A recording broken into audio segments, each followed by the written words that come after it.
Uh, okay, I'm recording the lecture for um, uh, Wednesday,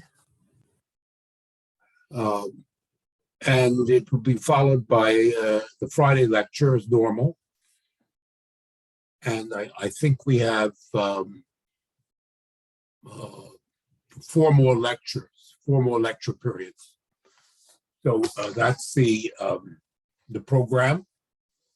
And today's lecture is a follow-up to what I was speaking about last time, namely the rise of English capitalism from the 16th century onwards and its social and political consequences. So we saw last time that during the 16th century, England, although the framework remained the monarchy with the prerogative of the king predominant, and the king's authority was supported by the aristocracy, the nobility, and the established church on the other, that beginning with the reign of Henry VIII, you see a series of innovations which facilitates the rise of capitalism through the 16th century. And so we have the enclosure movement starting under Henry VIII. We have the Reformation, which leads to this massive transfer of property into the hands of the middle class. We have the development of the wool industry, the wool manufacturing industry in England. We have the development of the English Navy. And then all of this is amplified in the reign of Henry's successor, his daughter Elizabeth I, who are engaged, the English under her are engaged in this life and death struggle against the restoration of Catholicism and a Spanish attempt to conquer England, which is defeated by the Spanish Armada. Now, during this process, the English Parliament, particularly the House of Commons, was exercising more and more authority, was developing its institutions, and there began to emerge a certain opposition to the policies of the monarchy, even to the policies of Elizabeth on foreign policy, on the failure of Elizabeth to fully reform the established church, the question of taxation and so on. But all of this was contained under Elizabeth out of respect for the Queen, but also out of fear of foreign invasion. But this restraint on the part of, we can say, the House of Commons came to an end with the death of Elizabeth in 1603. She died without issue, without anybody to take her place in her family. And so she was succeeded by the kings of Scotland, James I and Charles I, basically took her place. And James ruled from 1603 to 1625, and Charles 1628 to say 1640 or 1642. And under these Stuarts, the opposition to the monarchy from the House of Commons became really serious. The members of the House, more and more of whom were Puritan Calvinists, demanded a full-scale reform of the church, which meant purging all the remnants of the old Catholic Church from the English church, including the elimination of bishops. And what they basically wanted was an institution of a church like the church at Geneva, which was ruled by presbyters who are mentioned in the Old Testament, deacons and elders. This is a so-called Presbyterian form of Protestantism, which has continued to survive to a certain extent, even in a place like Canada. In any case, they wanted no bishops. Well, James I responded, no bishops, no king. That is to say, he regarded the bishops with the sort of sense of hierarchy and obedience that such a hierarchical order provided as supporting the monarchy. And the removal of the bishops threatened royal authority, so he refused. But also, these reform-minded members of the House of Commons demanded that the king stop having relations with with countries like Spain and France, that the king should support the Protestants, the Calvinists in the religious wars on the continent, that the king cease to interfere with the workings of the market economy, and complained about the decadence of the royal court, the aristocracy, and even James I. Worst of all, the House of Commons became increasingly reluctant to vote taxes to support the government. Well, all of this came to a head in the reign of his successor, Charles I. There was a series of parliaments, 3 parliaments between 1625 and 28, and each of them proved more radical than the last. And so Charles basically suspended Parliament in 1628 and attempted to govern by himself. And he did this thinking that the absolutist governments like France and Spain were more efficient than the government in England, and that he would try to institute this absolutist form of government where the king had basically a complete monopoly over power, not restricted by the parliament. He would introduce this absolutism into England. And so we see a series of actions on the part of Charles II, Charles I. In foreign policy, he diplomatically moved closer to the Catholic powers, the French and the Spaniards. He enhanced the power of the aristocracy and of the Episcopal Church, the sort of hierarchical church in England, as much as he could. He imposed strict control over the economy, reinforced the guilds, the old medieval guilds, took measures against enclosures, and also royal monopolies over various sectors of the economy. Furthermore, to build up the English fleet, he imposed a special tax. This by now had become illegal. The Parliament had the right to vote taxes. Nevertheless, the king raised money to support the English Navy. This is called ship money. And finally, in Ireland, which was had essentially become an English colony, he went even further.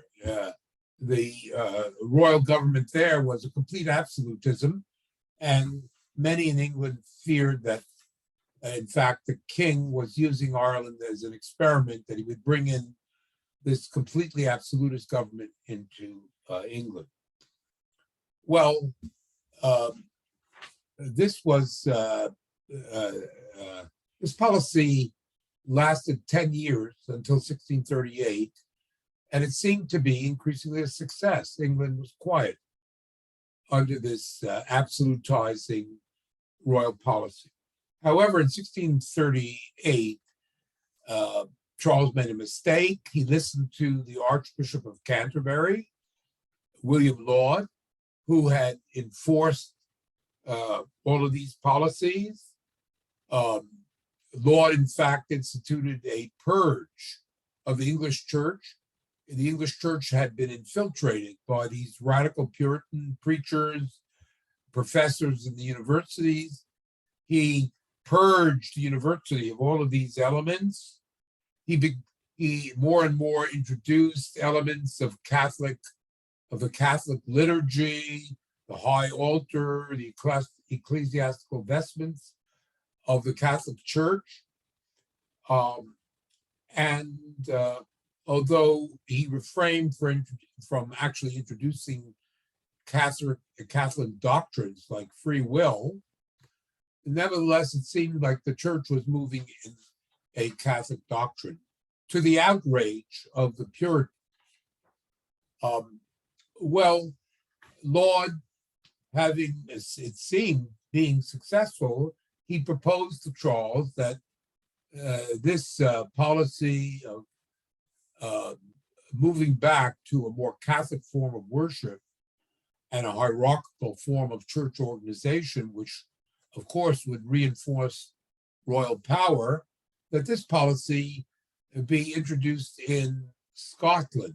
And there was a mistake, because Scotland had long been a Presbyterian Calvinist country since essentially the 1560s. And most of the people up in Scotland, including the aristocracy, had embraced this Presbyterian form of religion. And so when Laud and the king sent commissioners to begin to introduce this policy up into Edinburgh, they were arrested by the Scottish authorities, who openly defied Laud and defied Charles I. So Charles basically concluded the Scots had rebelled, and he called for the raising of the English army in order to invade Scotland and return them to the obedience to his monarchy. So the writs went down into the provinces, and an army was raised. This is the way the English raised their army. There was no permanent army, as I explained earlier in the course. The English army was assembled in the shires, in the provinces, and it was commanded to march northward and invade Scotland in order to teach these Scots obedience. So the English army duly was assembled and began to march northward. But as it marched northward, the rank and file began to talk more and more openly against the king. They didn't agree with this war, and they didn't agree with these royal absolutist policies. So as the march continued, mutiny broke out in the ranks of the English army. They refused to fight. And in fact, they went home. And the Scottish army occupied the northern part of England. As a result of all this, the king really was left without real means to enforce its authority.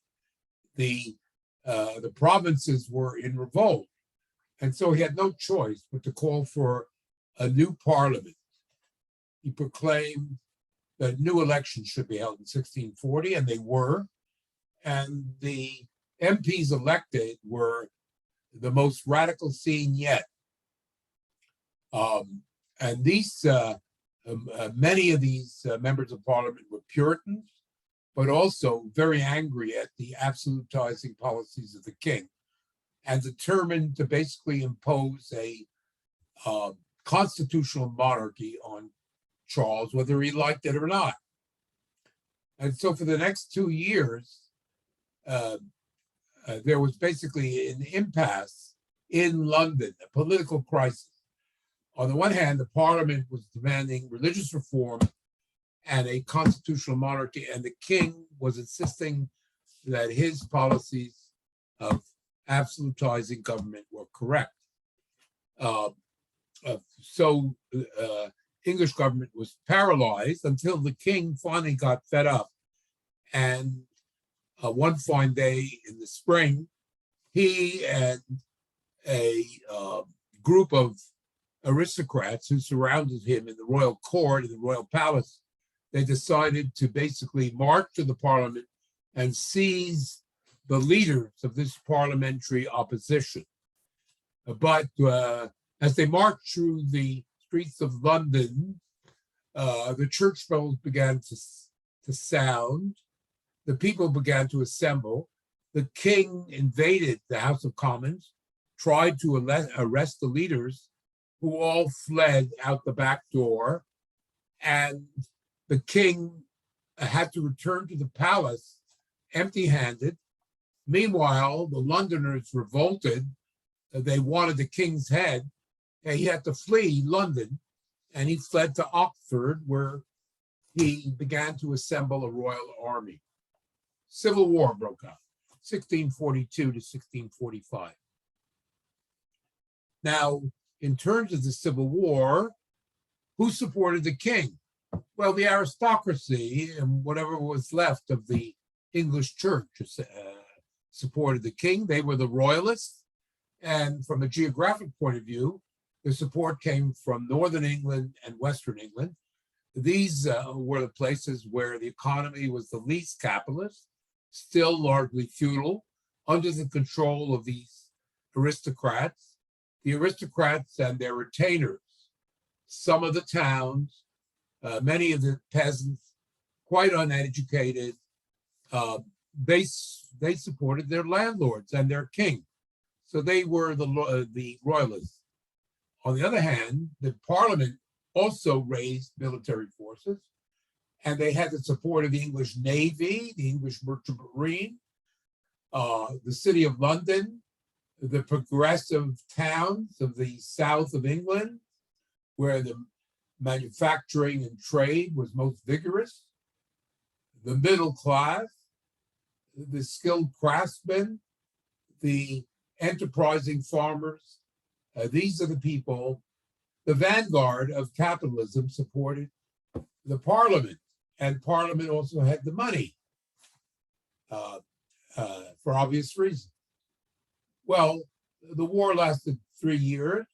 At first, the royalists, who had more military experience, were victorious in the battles, but gradually the parliamentary side got stronger and stronger, particularly under the leadership of Oliver Cromwell, who was a member of the lesser nobility. He was enterprising on his land and so on.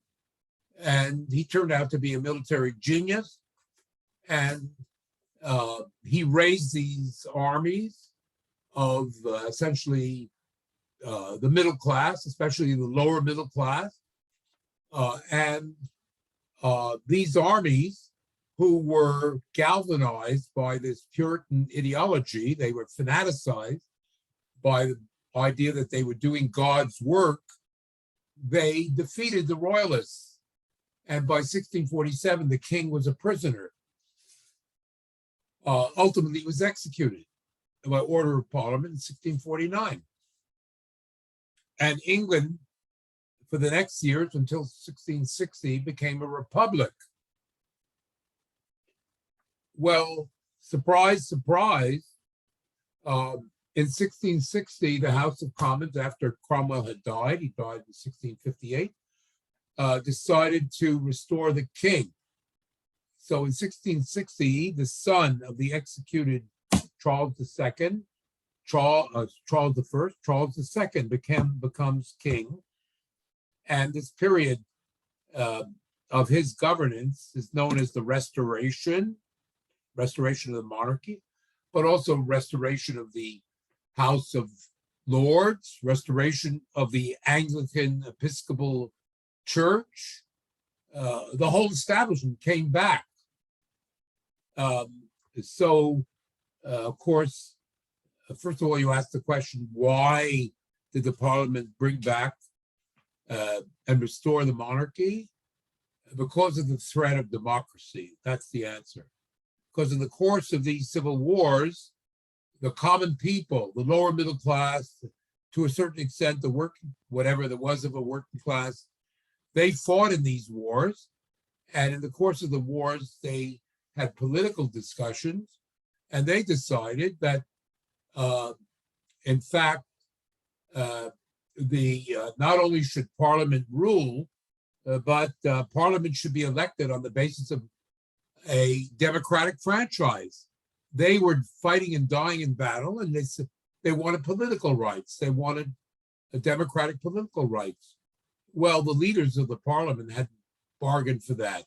The big merchants, the bankers, these substantial sort of lesser nobles who had become capitalists, they were frightened by democracy. They didn't want any democracy. And so, faced with this instability, they restored the monarchy. That's the simple answer to this question. So it seemed that the revolution was for nothing. The king, the House of Lords, the Anglican Church, it had all come back.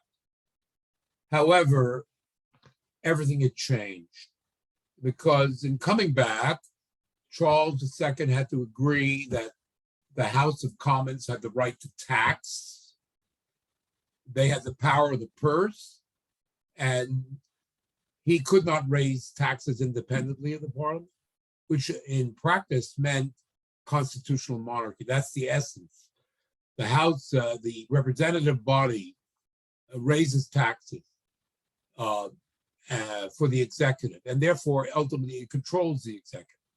So this is a clear step towards constitutional monarchy. Furthermore, the guilds, the monopolies, the restrictions on enclosure, which Charles II had attempted, all of that was abandoned. The free market had its way. And indeed, it was during the reign of Charles II that absolute property rights were fully established in England. And so you have really, from an economic point of view, capitalism by the end of the reign of Charles II was fully established in England. However, this is not the end of the story, because Charles II expired and he had no heir, he had no children, and so his brother, James II, who was quite stupid, succeeded, and James II, he regretted this sort of constitutional arrangement under his brother, and basically he wanted to go back to his father's way. That is to say, let's have absolute monarchy. And for good measure,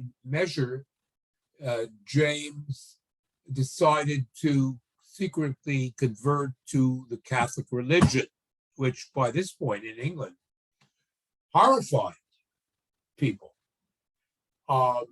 So he did this last thing because he wanted an alliance with Louis XIV, who, in a secret deal, agreed to support essentially a royal coup d'etat in England, which France would back and which would see the establishment of absolutism and Catholicism. Well, the leaders of Parliament, the business community in London, they were terrified. And so they decided that James II would have to go, and they secretly contacted the executor, the sort of leader of the Dutch state, William of Orange. And they made a deal with William of Orange in the sense that the Dutch were being pressed by Louis XIV, as I have explained, and they needed the protection of England. And secondly, they invited William to become constitutional king of England, to accept all the changes and to openly recognize that England was a constitutional monarchy. A deal was struck, an army was raised, William of Orange crossed the English Channel, James II was forced to flee. He ultimately ended up at the court of Versailles, and William of Orange became a constitutional king of England. And England definitely became a constitutional monarchy. And behind that, of course, the capitalist system was, as a result of this, fully established. And on this basis, of course, there was an enormous, in the wake of these changes, at the end of the 17th, beginning of the 18th century, capitalism fully flourished, came into its own. All political obstacles had been swept away. As a result of this revolution, English capitalism fully flowered. A Bank of England was created, a national debt was created, a stable currency was created, a stock exchange, joint stock companies, including the Hudson's Bay Company, came into their own. England became a fully capitalist country and the economy boomed. And also overseas, England went from strength to strength. It went to war against France. It raised lots of money, lots of troops, lots of ships, and Louis XIV was defeated. England became the premier power in the world. Now, all of this, what I've described to you, was rationalized by two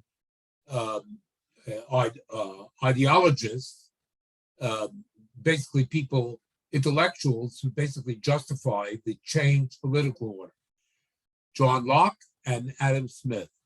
John Locke lived at the time of this revolution against James II. He wrote in that period, and his philosophical works were, in a way, a justification for this revolution. And then, much later, capitalism was fully established. In 1776, Adam Smith published The Wealth of Nations, which was a justification not for the constitutional order, but for the free market. His book, The Wealth of Nations, became the Bible of laissez-faire capitalism from this point onward. So what did Locke say? How did Locke rationalize this revolution? Well, he said he started from basic philosophical principles.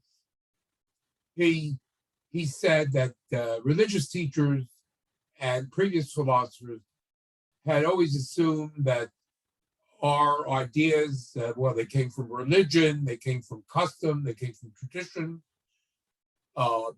or they came from, and here he's thinking about Plato, innate ideas. There are certain received ideas in our minds. We're born with these ideas, or God implants these ideas, and this is the basis of our knowledge. And Locke said, away with all that.